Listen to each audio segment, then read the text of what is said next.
Hello, good to have you back with us for the third part of the MOOCOR. Topics 1, 2, and 3 are the backbone that would allow us to discuss many of the concepts in linear programming in a two-dimensional environment when we only have two variables and our linear program is simply something that we can plot it on a two-dimensional space. That would allow us to discuss many of the features of LP. In topics 1 and 2, we saw how feasible regions are plotted and how the actual optimum solution is found by plotting the z-line, the objective function line, and then sliding it towards the feasible region, towards one of the extreme points to find the maximum or minimum of the problem. In topic 3, we are going to do 3 different things. 1, given a feasible region, can we write the original LP? So it's basically the reverse of what we have done so far. The second thing is the strategy for solving the LP mathematically as opposed to graphically. And as we introduce our options and the approach that we will have, it is important to connect some of the dots that we have been talking about them. Slack variables, extreme points, feasible region, and we are trying to connect them all together in the context of a solution procedure, such that this solution procedure is extended beyond the two-variable environment. We will introduce the concepts of basic and non-basic variables and identification of basic and non-basic variables at each extreme point. Finally, at this topic, we will talk about some efficient approaches when you are solving the linear programs, whether it is in graphical format or whether it's in a non-graphical format, and the solution procedures that we will be talking about. Before doing that, I would like just to stress on very few things that would save you a lot of trouble, and that's working efficiently. Always try to keep the right-hand side non-negative. If you have a case that the right-hand side is negative, just multiply both sides by a -1. Always simplify and reduce as much as you can. Don't work with very large numbers. Don't work with fractional numbers. Don't work with decimals. They are going to save you a lot of time if you try to convert them, simplify them, reduce them. And here are some examples that you can see that in which I have converted decimals and fractions into whole numbers, integer numbers, such that I can easily work with them. For the objective function, sometimes you may get an example like that there is a constant value added to the objective function. Just drop that, solve the problem, and at the end just add that number. Similarly, if you can factor out the value, factor that out, solve for the smaller objective function, and then multiply by that number. If there is a choice, always use fraction instead of decimals. And practice, it is really important to practice with fractions. Now let's concentrate on what we want to do.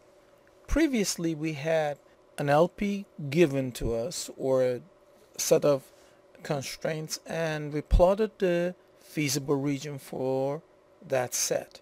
Now we want to see if we have an actual feasible region.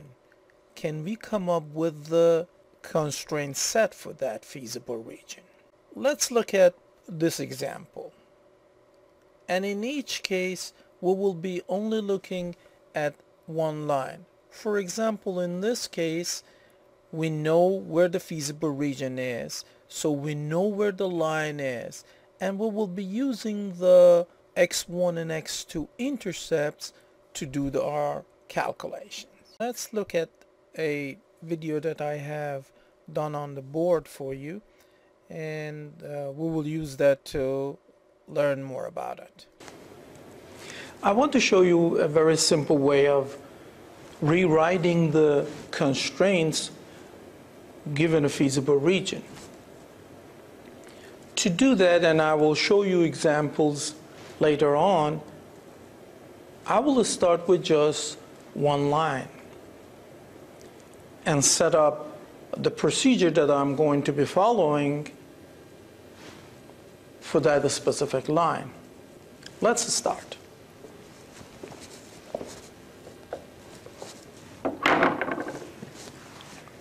Well, let's assume that we have just one line drawn in here, x1, x2,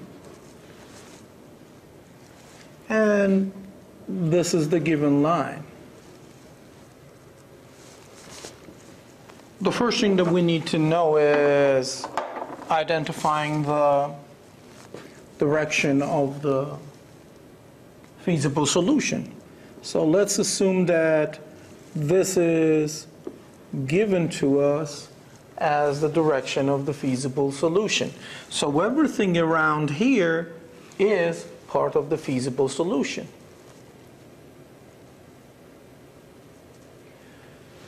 What we need to do is to write the equation of the line first. The equation of the line is written as a coefficient of x1 plus a coefficient of x2 equals a right-hand side value. These are the three values that we need to identify. What is the coefficient of x1? What is the coefficient of x2? And what is that right-hand side value? Very simple process. The coefficient of x1 is actually the x2 intercept. That value. Let's say we have a 5 in here, so this will be plus 5. That is the coefficient of x1. For coefficient of x2, we are going to use the x1 intercept value. So this is, let's assume that this number is 2, so this will be plus 2. For the right-hand side value, we are going to multiply these two values together.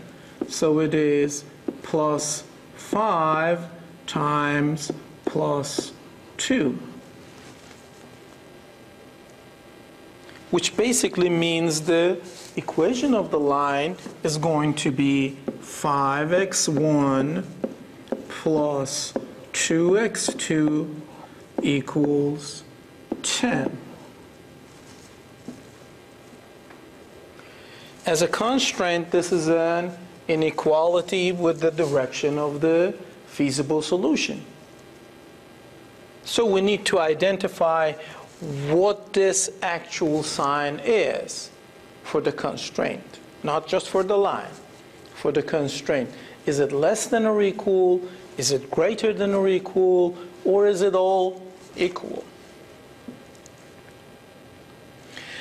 From the directions that we have and the direction of the feasible region, we have identified that this area is the feasible solution for this constraint.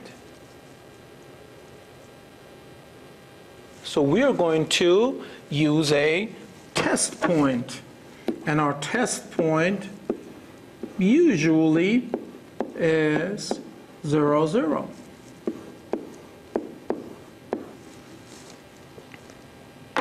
Now you notice that 0, 0, which is this point, is actually a feasible solution of this constraint. So when I plug 0, 0, the test has to come back as true. So let's plug 0, 0 in this equation. So 5 times 0 is 0, plus 2 times 0 is 0. The result is 0. And what is the relationship between 0 and 10? Remember, the test has to come back as true. 0 and 10. 0 is less than 10. So this relationship is true. Therefore, our final constraints, this specific constraint will be written as 5x1 plus 2x2 less than or equal 10. And that is the constraint. Now, let's say that you have a large feasible region. How do you calculate the same thing? Very easy, line by line. So if you have a feasible region which looks like this, that, if this is your feasible region,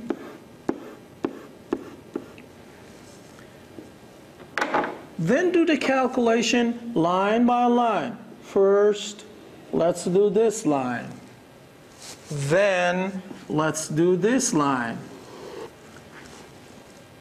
Then, that line, and there you have your feasible region and the constraints. Again, you need to pay attention to where the feasible region is. Therefore, you put the arrows properly on these lines. This is the feasible region, so the solution is in this direction. This is the feasible region, so the solution of that line is in this direction, and so on. For two types of lines, we would have the same approach, however, it's easier. One are the vertical and horizontal lines. For example, if you have a line like this,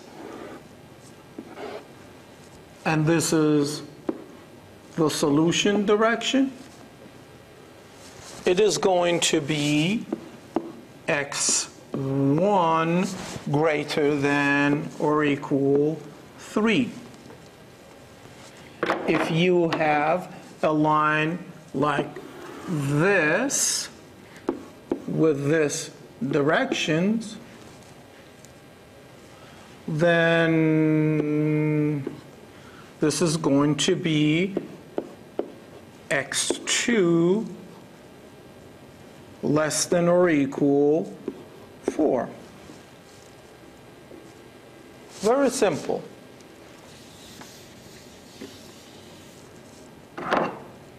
If you have a line on the negative side, for example, this line,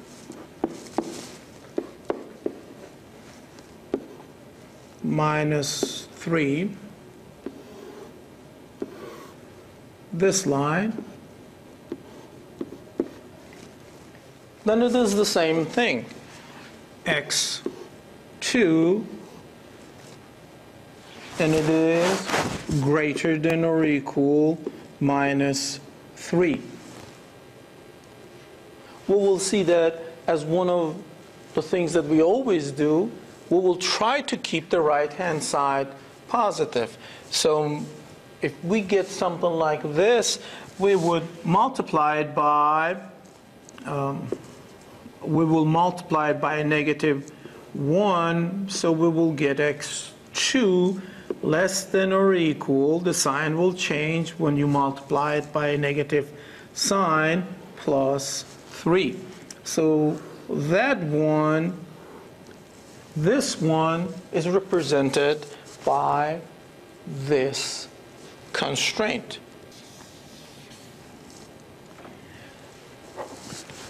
The other one is when a line passes through the origin. If we have a case like that, x1, x2, and a line passing through the origin, let's say this line. And the solution identified to be in this direction. How do we approach this? It's very simple. Any line that passes through the origin, the right-hand side value is 0.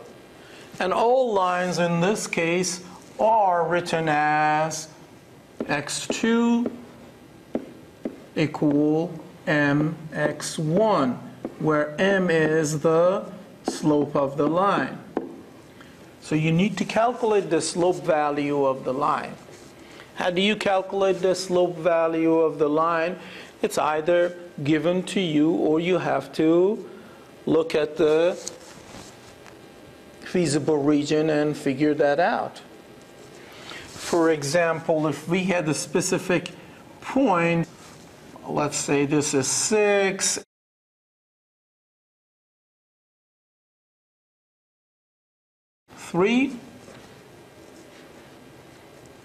the rise 3, the run 6, then the slope m will be rise over run, which is 3 over 6, and that value is going to be 1/2. Plug in that value back into that format. x2 is going to be 1/2 x1. And by moving the terms to one side of the equation and simplifying, we will have minus x1 plus 2x2 equals 0. Again, we have to use a test point. But 0, 0 test point is not a good option. Because when you plug 0, 0 into this equation, it will give you 0, as 0, 0 is on the line. So you have to find another point. And this point can be anywhere. Since last time we selected a point which was in the feasible direction, let's select a point this time which is in the infeasible direction. So let's say that I have selected 3 and 3. That's that point. That point is obviously on the infeasible direction of the line. This is, remember, this is the line. That's the line. And that point is on the infeasible direction because the feasible direction of this line is in this direction. And this value is 3 and 3. So I'm going to plug the coordinates of this point into this equation. So that is going to be minus 3 plus 2 times 3, which is going to be 3. Now, what is the relationship between 3 and 0? Well, obviously, 3 is greater than 0. However, this point is on the infeasible side of the constraint. So we have to make it false. So the constraint that we have in here will end up to be minus x1 plus 2x2 less than or equal 0, considering that test point. So if it is in the feasible solution of the constraint, then we put the actual test value, true test value. If we are on the wrong side of the constraint, put the sign which is false for that statement. It's a very simple process. Now, let's look at an example that I have prepared for you.